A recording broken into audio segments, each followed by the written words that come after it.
ইরানের হামলায় এশিয়ায় যুক্তরাষ্ট্রের ১৩টি সামরিক ঘাঁটি ধ্বংস হয়ে গেছে। মার্কিন প্রভাবশালী সংবাদ মাধ্যম দ্য নিউ ইয়র্ক টাইমস এক প্রতিবেদনে এই তথ্য জানিয়েছে। ঘাঁটি ছেড়ে মার্কিন সেনারা এক অস্থায়ী শিবিরে আশ্রয় নিচ্ছেন বলে প্রতিবেদনে উল্লেখ করা হয়েছে। প্রতিবেদনে দাবি করা হয়েছে যে ১৩টি সামরিক ঘাঁটি ধ্বংসের কথা বলা হচ্ছে, তার মধ্যে কুয়েতে থাকা মার্কিন ঘাঁটিগুলো সবচেয়ে বেশি ক্ষতিগ্রস্ত হয়েছে বলে দাবি করা হয়েছে। প্রতিবেদনে উল্লেখ করা হয়, কুয়েতের পোর্ট শুয়াইবা আলী আল সালেহ বিমান ঘাঁটি এবং বুয়েরিং সামরিক ঘাঁটি পুরোপুরি ধ্বংস হয়েছে। উল্লেখ্য, যুদ্ধের শুরু থেকেই উপসাগরীয় অঞ্চলের দেশগুলোতে থাকা মার্কিন ঘাঁটিগুলোকে একের পর এক হামলা চালায় ইরান। তাদের দাবি, ওই অঞ্চলে বহু মার্কিন সামরিক ঘাঁটি গুঁড়িয়ে দিয়েছে। যদিও মার্কিন প্রতিরক্ষা দপ্তর পেন্টাগন বরাবরই ইরানের দাবি ভিত্তিহীন বলে জানিয়েছে।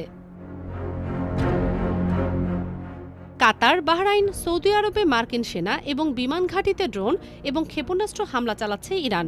এর মধ্যে নিউ ইয়র্ক টাইমসের প্রতিবেদন আলোচনার জন্ম দিয়েছে। যদিও মার্কিন সরকারের পক্ষ থেকে এ বিষয়ে কোনো প্রতিক্রিয়া জানানো হয়নি। প্রতিবেদনে উল্লেখ করা হয়েছে, কাতারের আল উদেহ বিমান ঘাঁটিতে থাকা যুক্তরাষ্ট্রের শক্তিশালী রাডার ব্যবস্থাকে ধ্বংস করেছে ইরান।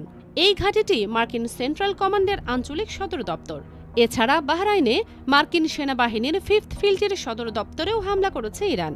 অন্যদিকে সৌদি আরবে প্রিন্স সুলতান বিমান ঘাঁটিতেও হামলা চালানো হয়।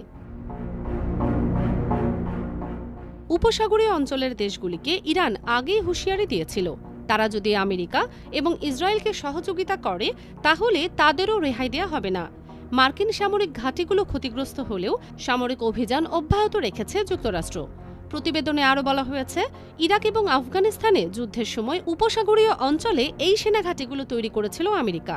কিন্তু এই হামলা স্পষ্ট করে দিয়েছে যে ইরানের অত্যাধুনিক ক্ষেপণাস্ত্রের নিশানা আটকানোর মতো পরিকাঠামো ছিল না ওই সেনাঘাঁটিগুলোতে।